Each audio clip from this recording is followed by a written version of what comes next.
Hola, ¿qué tal? Vivir en comunidad, ¿no? Tiene sus cosas buenas, pero también sus desafíos. Y uno de los más grandes es ponerse de acuerdo. Hoy vamos a desglosar un tema que es clave. Cómo se toman decisiones válidas y, sobre todo, cómo se resuelven los conflictos en un condominio. Todo bajo la nueva ley. Así que, bueno, aquí empieza un recorrido que les prometo será claro y al grano. Esa es la pregunta del millón, ¿cierto? ¿Cómo pasamos de una simple idea, de una conversación de pasillo, a una decisión que todos, absolutamente todos tienen que respetar? Bueno, no es magia.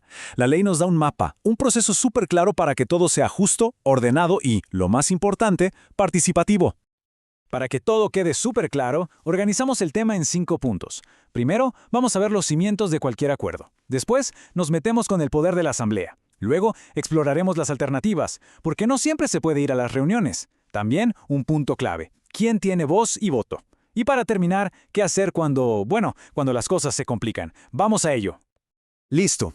Empecemos por el principio, el fundamento. Para que una decisión sea seria, que tenga peso legal y no sea solo una charla de café, tiene que seguir unas reglas.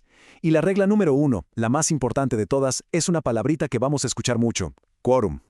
El quórum es, digamos, la base de todo. Y ojo, es clave entender que hay dos tipos. No es lo mismo. Primero, está el quórum para empezar la reunión, o sea, cuánta gente se necesita para que la asamblea sea válida. Y segundo, el quórum para aprobar algo, que es cuántos votos se necesitan para que esa idea se convierta en regla. ¿Se entiende la diferencia? Una cosa es abrir la puerta, otra es ganar la votación. Ahora sí, hablemos de la asamblea. Piensen en ella como el Congreso del condominio. Es el lugar, el momento donde se toman las decisiones que importan. Pero atención, no todas las asambleas son iguales. Dependiendo de qué tan grande o importante sea el tema, la ley nos pide un tipo de asamblea distinta. No es lo mismo pintar la reja que vender un terreno común, ¿verdad? Miren esta tabla. Aquí se pone interesante, porque vemos cómo se reparte el poder. Para lo de todos los días, como revisar las cuentas del administrador, tenemos la asamblea ordinaria. Es la más facilita, la más flexible. Luego, si queremos hacer algo más serio como cambiar el reglamento, ¡pum!, necesitamos una asamblea extraordinaria de mayoría absoluta. Ahí ya se pide más gente.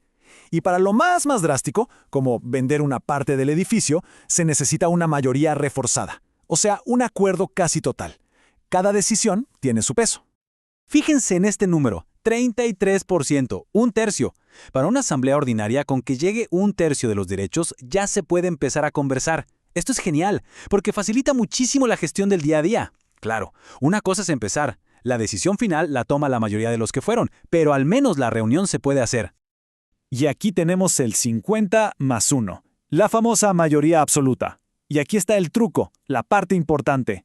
Para aprobar algo se necesita el voto de más de la mitad, pero no de los que fueron a la reunión, sino de todos los derechos del condominio. Es una vara mucho más alta, ¿se dan cuenta? Busca que haya un apoyo de verdad, un consenso grande en la comunidad.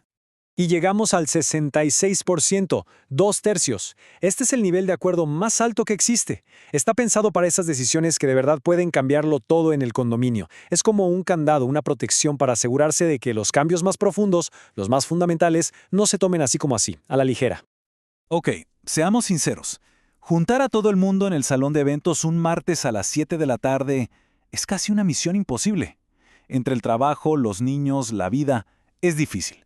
Por suerte la ley se puso al día, entiende esto y nos da otras opciones, alternativas súper prácticas para que el condominio no se quede paralizado. La tecnología, claro, es una tremenda ayuda. Se pueden hacer asambleas por Zoom o como sea, virtuales o mitad y mitad. Pero hay un pero. No es llegar y prender la cámara. El reglamento del condominio tiene que decir cómo, o sea, cómo se va a participar, cómo se va a votar, cómo sabemos quién es quién.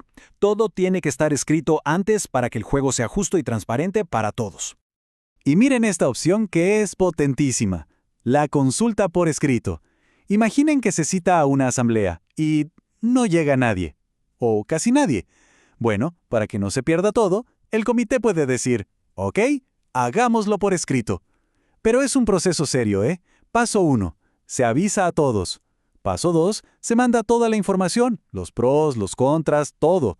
Paso 3, que es opcional, se puede hacer una reunión solo para aclarar dudas. Y paso 4, se da una fecha límite para responder. Súper ordenado. Pero ojo al dato. Aquí viene lo más importante. Que la consulta sea por escrito no significa que sea más fácil aprobar algo. Para nada. Para que el acuerdo sea válido, se tienen que conseguir los mismos, pero exactamente los mismos porcentajes que se pedirían en una asamblea normal. La vara es la misma de alta. Lo único que cambia es cómo se vota, no cuántos votos se necesitan. Perfecto, ya sabemos cómo se decide. Pero ahora viene otra pregunta igual de importante. ¿Quién puede participar en esa decisión? Porque, a ver, no siempre puede ir la persona que es dueña del departamento. Entonces, las reglas sobre quién puede ir en su nombre son fundamentales para que la comunidad funcione bien. Y aquí la ley trae una novedad bien interesante. Le da voz a la persona que arrienda, al arrendatario, pero con condiciones, no es carta blanca. ¿Por qué se hace esto? Bueno, es una solución práctica para que las asambleas no se caigan por falta de gente, pero al mismo tiempo se protege al propietario, que puede decir, no, mi arrendatario no me representa, o que para los temas más importantes sí o sí se necesita un poder formal. Es un equilibrio.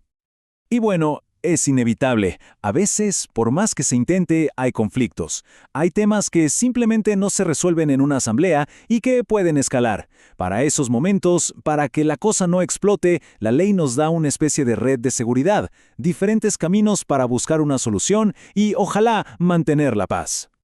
La ley nos pone sobre la mesa un verdadero menú de opciones. Por un lado está la vía más formal, la judicial, que es ir al juzgado de policía local. Pero también hay otras alternativas, como un juez árbitro o una mediación, que muchas veces son más rápidas y menos confrontacionales. Y además de todo esto, se suma algo totalmente nuevo, una herramienta muy específica para un problema muy común. Y esta es la gran novedad, el SRS, o Sistema de Reclamaciones y Sanciones. Esto es súper importante porque muestra un cambio de mentalidad. Es básicamente un canal directo para ponerle nota a la gestión del administrador. O sea, si hay problemas con su trabajo, ya no hay que ir a un juicio eterno. Ahora hay un camino administrativo mucho más directo, enfocado solo en eso, la pega del administrador. ¿Y cómo funciona? Simple. Una vez que esté listo el Registro Nacional de Administradores, el comité o un grupo de propietarios puede presentar un reclamo.